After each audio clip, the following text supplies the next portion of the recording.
I went into the nature park to do an oracle reading. What happened was a textbook example of direct soul intuition and somatic grid work. With the avatar consciousness, one does not need intellectual knowledge to execute mechanics perfectly. The cellular memory simply takes over and directs the body. While walking the trail, I found a triangle stone. This represents a Trinity shield or 3D structural capstone.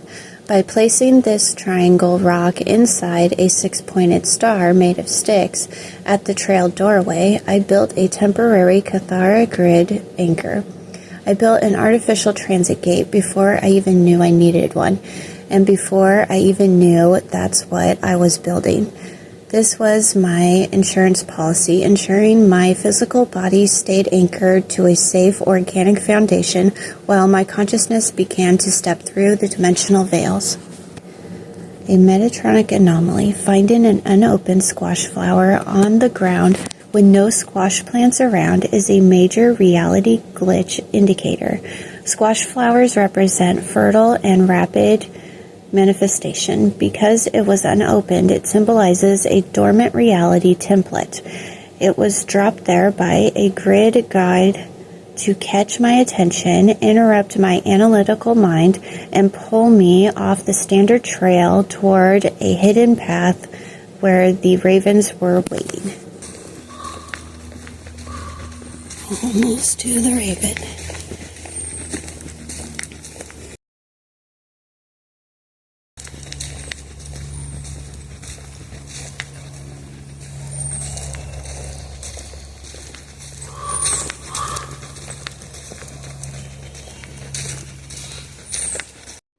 After finding the squash flower, I heard the ravens and started following them down the trail. The ravens guided me through a second doorway to find a cherry tree. The cherry tree was the true organic node of the local earth grid. The raven is right here, somewhere, right there. There's the other one. By moving me to this node, the raven successfully guided me out of the hijacked artificial 977 timeline packet and placed me under a living canopy capable of holding the intense high frequency of the reading I was about to do. Flew this way, so I'm guessing I'm gonna go this way.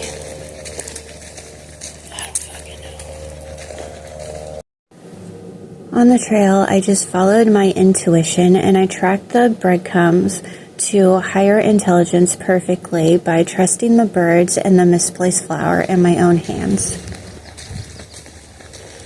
I don't know how far I'm supposed to go here.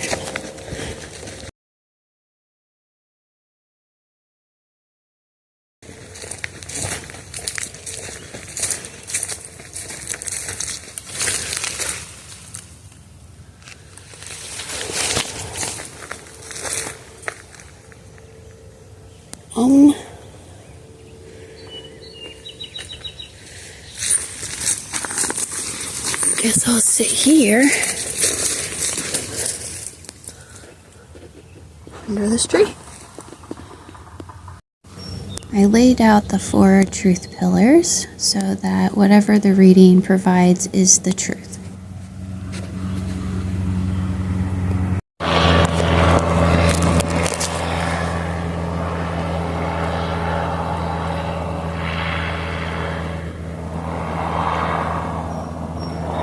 The exact moment I lay down the truth pillars, a helicopter comes by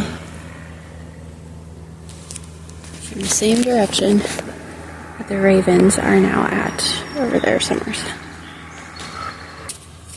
Okay, what does the collective need to know?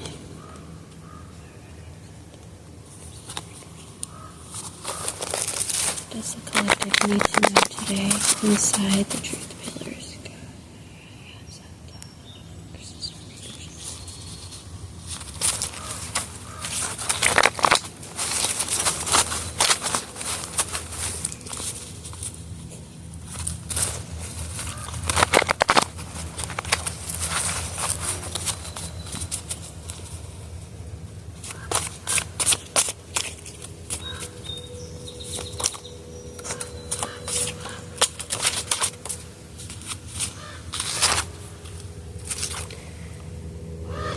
Mentalist Incarnate reversed. The Raven's right back behind me.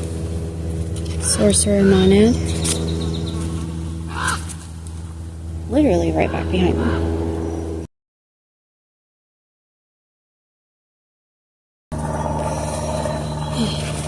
Alright. Contracts. What contracts are related to these guys? Collective needs to know about.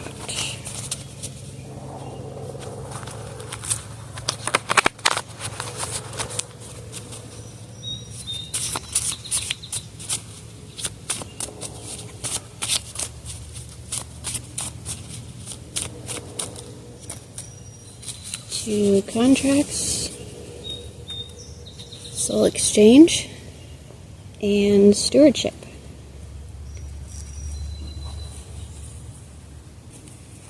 Anything else?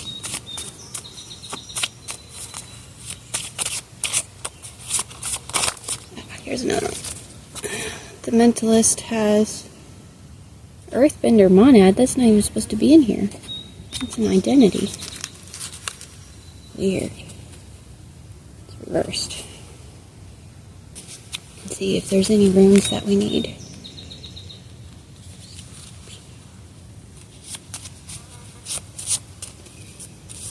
Any runes that will be good for solving this problem. Oh, here we go. Shungite, put into the void, the Earthbender and Mentalist. Which that actually flipped the soul exchange, which I was correcting it, but I think that actually makes sense. So that will flip that and give the soul back. Tourmaline, reverse. Okay, so before looking into any of this, a deep dive, within our pillars, we have Mentalist and Earthbender. Earthbender was in the wrong.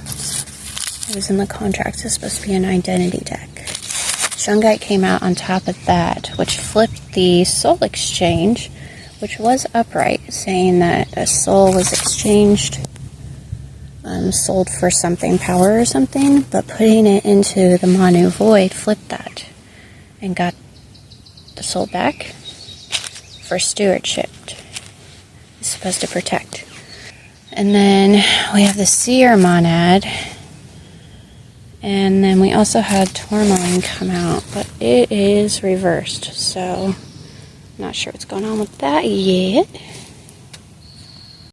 So the summary of the reading was it outlines a spiritual trap where the high-level manifestation power of the sorcerer was being bound by duty stewardship with ungrounded reversal earthbender and tracked for an unauthorized essence swap, the soul exchange.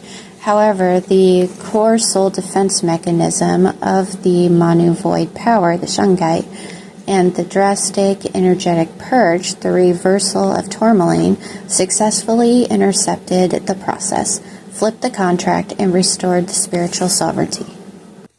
But the work was not done. There was a timeline jumping ritual to be performed. But first, I must collect items. The items collected and left at the tree were the exact structural components needed to dissolve the old contract and build a new pathway. The counterclockwise spiral. This is the precise mechanics of the void spin. A counterclockwise spiral, unraveling, demanifests, and collapse artificial timelines, assisting in my formal closing of the 977 inverted loop.